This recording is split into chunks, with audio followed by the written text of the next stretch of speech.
It is z times z prime.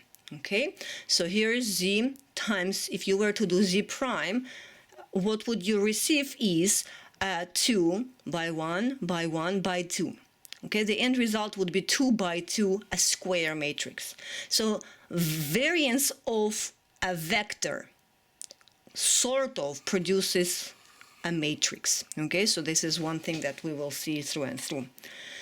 We're not done. We have to subtract expectation of z, which is a vector here, times expectation of z prime, which will be another 2 by 2 matrix. Okay, here below I have written exactly these two matrices. So expectation of z times z prime gives you this.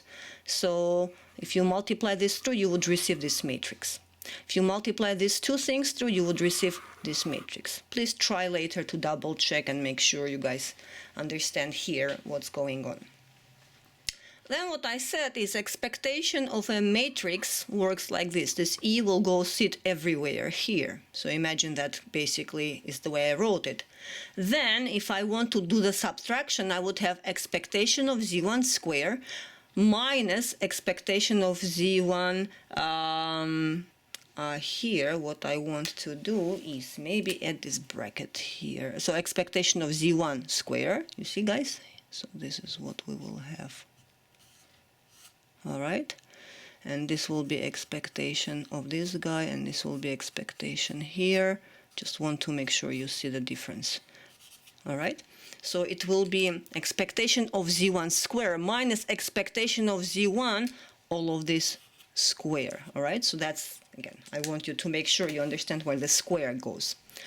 And that's not what I did here, unfortunately. Here you go. Even I get confused. Here I did it right. Okay, like that. All right. So this element minus that is here. This element minus that is here.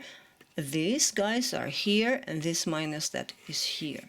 Now, if you look at each one of these elements, you start recognizing things. The first element here is nothing else but variance of z1.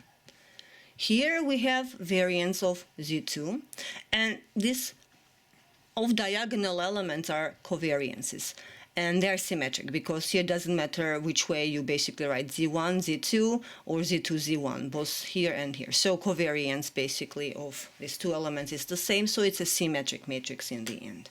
Okay, so the recap is that variance of a vector gives you a matrix.